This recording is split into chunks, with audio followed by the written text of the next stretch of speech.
Doo-doo-dee. It's Nandi! Hello friends. The last patch of 2025 has dropped a little bit early and there's a lot to discuss. I never go over all of the patch notes in these videos, but just highlight the important stuff with some thoughts and analysis. A quick shout out and thank you to my Patreons for their support. To begin, here's a broad overview of what you can expect over the coming month. The biggest talking point is the announcement of the next faction, the Leagues of Votann. Probably just as big of a talking point is the removal of close combat weakness as a trait. Replacing it is a new trait, Ranged Specialist, which gives the same units a 33% damage boost to ranged attacks. More on this later.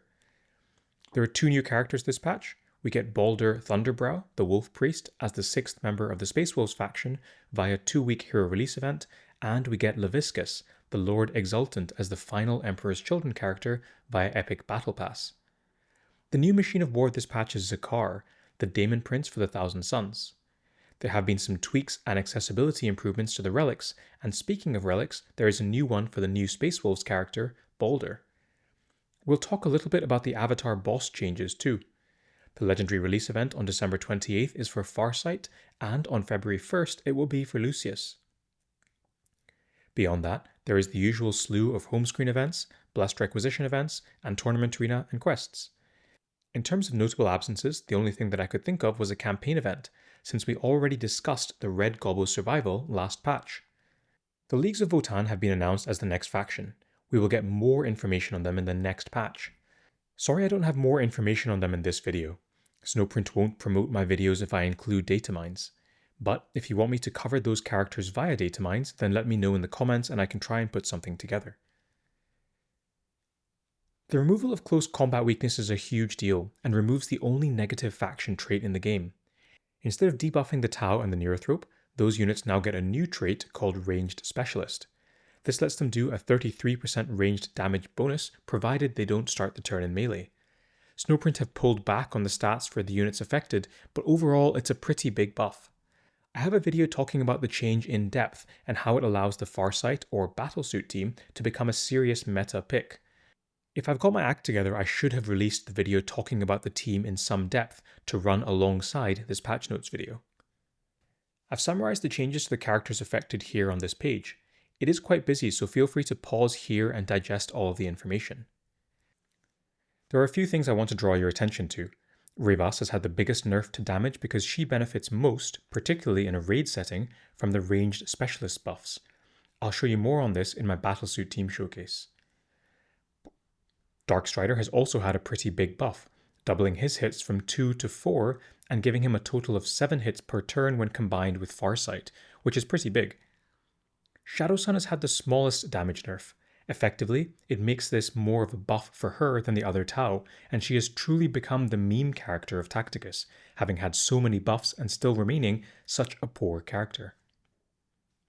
There are two new characters this patch. Baldr is the Wolf Priest and the 6th Space Wolf, and Laviscus is the Lord Exultant and 5th Emperor's Children character. If you're here for the 15-second summary, Laviscus is a melee character whose kit centers around outperforming his allies. His passive is where the magic happens, as he adds the damage done by his allies to his own attack damage. He is likely to be a raid-focused character, and I can't see him being great in other game modes. Baldr is a melee frontline healer.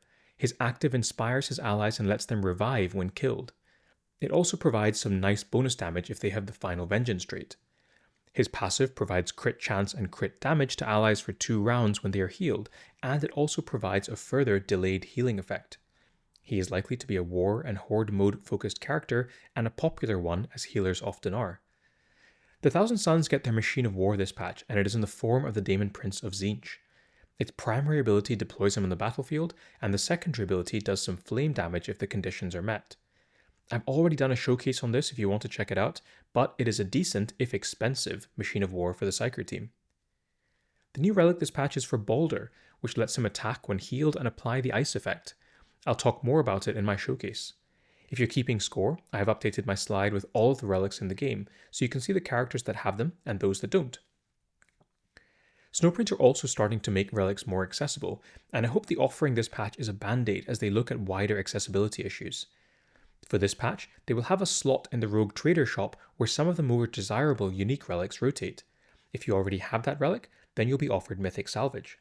It remains to be seen if this will be a recurring thing, but the wording in the patch notes makes me think that more accessibility stuff will come in future. There has been a small nerf type change to the avatar of Khaine to make it more player friendly. Now, you take fewer hits from the avatar of Khaine's Wrath of Khaine Unleashed, depending on how close you are to it. On top of that, Guardians are only summoned if there are less than X already on the battlefield. Both of these changes should make the fight easier for players. There is the usual slew of other stuff. We have 2 Chaos character quests this patch. Haskell fights alongside the Chaos against the Black Templars on January 14th.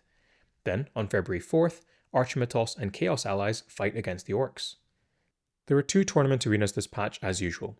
Both are at legendary difficulty, just like last patch, and the second is a faction wars. There are 6 Blessed Requisition banners in this patch, each one giving you an opportunity to earn different characters. I've showcased each banner here on screen along with the dates that their events run in case any interest you. The Community Choice banner on January 1st is probably the best of the bunch in this patch. There are 4 home screen events this patch. We have the Squig Smash event on December 29th. You'll find extra squigs in Arena, Salvage Run and Onslaught, and killing them gives you points. The event awards salvage and mythic salvage as well as stick bombs, which is the currency that lets you open crates for the Red Gobbo survival. Machine Hunt starts on January 8th and you get points for defeating mechanical units. You'll probably want to focus your efforts on the Necron campaign for easy points here. The rewards are again salvage, both normal and mythic. Training Rush is on January 17th, where you get points for defeating enemies. We are familiar with this one, and the rewards this time are gold, experience books, and blessed requisitions. Finally, we have a faction boost event for Space Wolves on January 25th. You get points for defeating enemies with Imperial units, and Space Wolves have higher stats during this period. The rewards are Space Wolf upgrades, and if you can make it to the end of the track, you get Baldr's unique relic. The Battle Pass this patch is an epic Battle Pass for Laviscus. I would encourage you to check out my showcase for Laviscus because he is a really strong and likely to be a meta raid character that slots into and improves the Custodes team. He is somewhat paywalled, and you will have to spend at least a little money to unlock him straight away. There will probably be other ways to earn his shards, but nothing is set in stone yet. I'll hopefully be able to start dropping codes for him soon, so keep your eyes peeled on the channel. There are some other things and bug fixes in the notes, and I would encourage you to check out the full patch notes as always. This was as quick of a summary of the important stuff as I could manage, and this video has gone on for long enough. Some of the highlights are now that Bellator can summon more than 5 Inceptors. There are also 2 new boss maps, one for Ghazghkull and one for the Avatar of Khaine. There are also 2 new arena maps. Probably best of all is there is now a confirm retreat button that you have to click before you accidentally leave the battle. I hope you guys have a nice holiday period, and thanks as always to my Patreons for their support. Bye for now.